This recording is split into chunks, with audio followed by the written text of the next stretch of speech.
Good afternoon and welcome to the City Glens Falls Water and Sewer Commission meeting. It's December 5th, 2 p.m. I don't see anybody from the public here for participation, so we'll move on. Billing issues, number 2. Bill? I have none, unless anyone else has any, other than the re-levy that's listed. See that? Right. And there's a re-levy on, it's not, so anyway, the re-levy is out, right? And that goes to the county, right? This now goes to the county. Nothing else to be said. Anybody have any questions about the re-levy? All right. Without that, then we'll, the number 3 is resolutions. We're gonna table, I'd like a motion to table the approval of the minutes of the November 7th, 2022 to give everybody a chance to review them. Is that motion? Somebody? Motion. Do we have a second? Second. All in favor? Yes. Aye. Great. Number B is an approval of the warrant. Has everybody had a chance to take a look at the warrant? Any questions? Discussion? I'll move the motion. We have a motion to approve the warrant. Do we have a second? All in favor? Aye. Very good. The next is an approval of the re-levy of unpaid water and sewer bills. So we just talked about it, or at least raised awareness of it. Has everybody had a chance to look at it?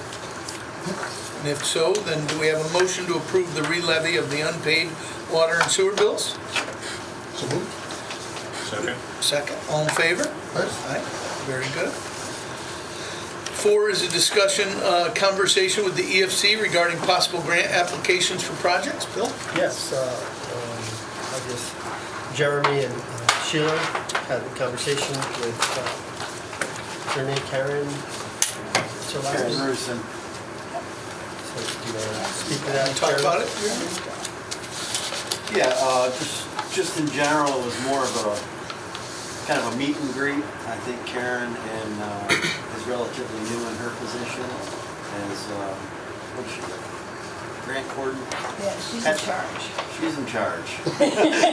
But because we also met Daniel, who is taking over our region, and he's brand new. So From that the was state good. EFC, right? Yes. This is the EFC. So it was kind of a meet and greet and just a general discussion about some of the projects that we have going on throughout the city. Great. Including several here at the plant and out in the streets. So they were very nice, very informative. And we are continuing conversations with them to posture and position ourselves for the next round of applications, which is June. So stay tuned. We'll have updates as things progress here. But we're hopeful that we can have some success going forward here with these grant applications. Great. And did you, you did or didn't maybe mention the top, what do we got, top 7 that we talked about? We did. I don't think we touched on all of them, just because we ran out of time, but we definitely hit the top 3 or 4. Great. So. All right. I think with much emphasis put on the electrical, because they wanted to see that, because they knew we were going to that was probably going to hit the streets. Oh, they did? That's quickly, right. probably And, maybe by the end of this week. Yep. And Sheila's been design scope. exchanging some information with EFC, just as maybe an informal review before the actual application goes in, just to make sure We want to make sure all whatever we their put out I's is are out. dotted and T's are crossed. Great. And so also an update for the commissioners. So we had what was the beginning of a capital projects list that we had hired Labella to work on for us. And during about the middle of this year, Jeremy and I and Bill and Mike White have been meeting, and we were able to highlight what we thought were At one point it was 5, I think lately it's like 7 or 8, including the electrical that we knew we were moving forward, that we thought were the most prioritized. Then also I reached out to the council member, or not, sorry, each of the department heads, and I asked them to list anything that they thought they needed, because it was pretty much a water and sewer primarily dominated list, and that's the way it was generated. And I certainly don't have a problem with that, but I also knew that we have ARPA money that we haven't spent yet. I knew that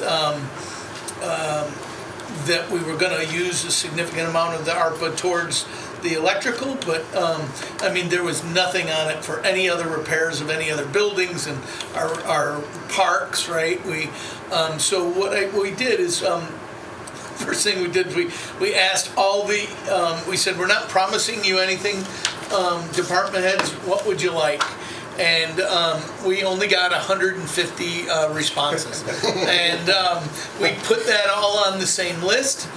Then we separated out what we thought might be ARPA funding and what might not be. And then we worked on prioritizing the things that were primarily water and sewer and infrastructure projects. And I think we're getting ready to go back to Labella and say, because the original intent, I believe, of did we have a grant for them? No, it was just a contract, right? To explore this capital projects list and then help us maybe identify what could use engineering, what we could possibly be a source of grant funding and what wouldn't be. And that's where we are now, about ready to take it back. We pulled out what I thought ARPA money could go to. I've started to talk to the council about it. Certainly big on that is about $2 million we've set aside, at least theoretically or intentionally, for the electrical upgrade, right? So that's where we are. We would be coming back to you sooner than later, except that we've had to pause to now talk about Moreau and in our negotiations with them moving forward. So very soon we're hoping to have that capital projects list kind of reprioritized, ready to talk to you about, make sure you agree, and then go to Labella, ask their help in the finishing that project, and then bringing that to the council. All right, so if you agree that's the direction, we go to Labella, we have them package it, help us. We've already started our ideas of who we think good funding sources, EFC being a primary one, and so just wanted you to know that's all being worked on. And that's where we are with it. Any questions about the EFC and possible grant application projects or the capital projects list that once was and still is? All right, let's see. We did in that period of time realize that ARPA rules changed again, and that you could use ARPA money for projects that could also be recipients of grant projects, could be matching in that way.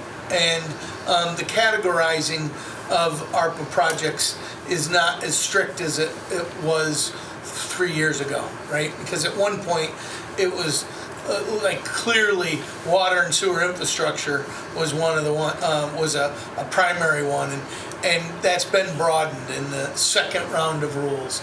And then the third one was that you could use it. So if you got a grant at one point, if you wanted to use ARPA money on a project, you had to use all of it for that project. You couldn't also use as a matching portion of funding. That's no longer the case. So we're very happy to find out now that we've got the engineering for the electrical work, that we could use grant money, ARPA money, and whatever else we might need. Fair enough? That's where we're at. All right. Progress on the electrical system. Well, I think as I alluded to earlier, we'll probably look at, hopefully by the end of this week, to get that out on the street, advertise it for design engineers. We've been working with John Goldie, just getting all of the paperwork in place, and all of the front-end documents from the city and making sure all the insurances and everything was included. And then I think Jeremy did his review, I did my review, Kristen, his crew did their review, so we all collaborated on it, got everything we wanted in there. John was really, really good at working with us.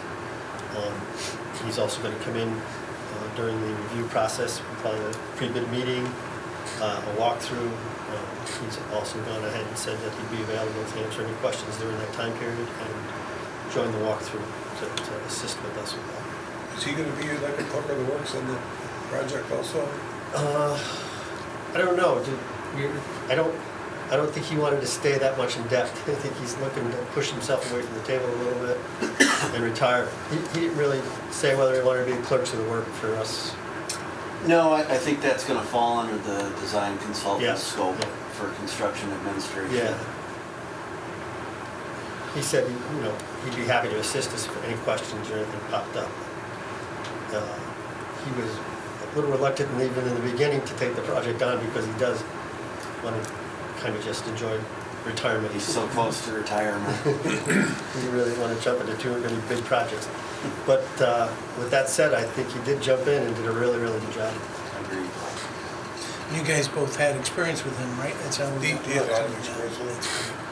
Very good man. Any questions on Any that? questions on it? Tommy's on vacation, down enjoying the sunshine in Florida, I believe. So his crew, the field operation crew, did a couple really good jobs out there getting some water off the streets. There was some issues at Lincoln and Crandall. Every time it rained, they had some puddles and stuff. So they put in a dry well. That's the picture of it right there. That's the picture of the dry well cover. And that's where it all climbed right in front of this gentleman's house. Do you remember the gentleman's name, Jeremy? I don't recall the name. His, It his was address is on Lincoln, though. 33 Lincoln. 33 Lincoln. And this is the side on Crandall, though. So they did that. Haven't heard anything. We had a pretty good rainstorm the other day. Haven't really heard too much. I heard from him, he thanked me, he introduced himself to me, and Oh, did he? thanked me and said, you're the guy who just put the dry well in front of my house. I said, well, no, I'm not. He's a lot busier than I thought he was. Yeah, in between meetings, I'm sure. So he's very happy with the work he did, I can tell you that. And we had the same issue here. There was an old catch basin there on Baldwin Street. The gentleman there called us several times. It was actually decaying and falling in. So Tommy's done this in other locations where it's just made like an earthen permeated like soil, so that it'll just enter the dry well. There's no catch basin or anything there. It's just filled underneath there with stone. So hopefully, he says he's had a lot of success with that in other areas. So that's why we did it that way. There wasn't a lot of area to work with there either. So those are the two areas that are listed here in the discussion.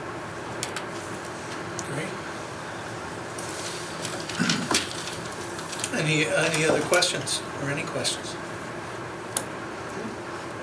Moving on to personnel, I don't believe we have. The only other thing, just like to thank Chris for putting those pictures up for me. I don't have anything on the personnel. Anyone else does? 6 executives. Yeah. Executive session, anybody got anything for executive session? I don't think so. The next proposed meeting dates, water and sewer workshop on December 19th. And then the regular meeting, water and sewer board meeting, January 3rd. Tuesday. All right. 2023. 20, My error. There goes 2022. Don't blink, it's gone. All right. Do we have a motion to close the meeting? So moved. I'll make a motion. All in favor? Aye. We are adjourned. Thank you very much.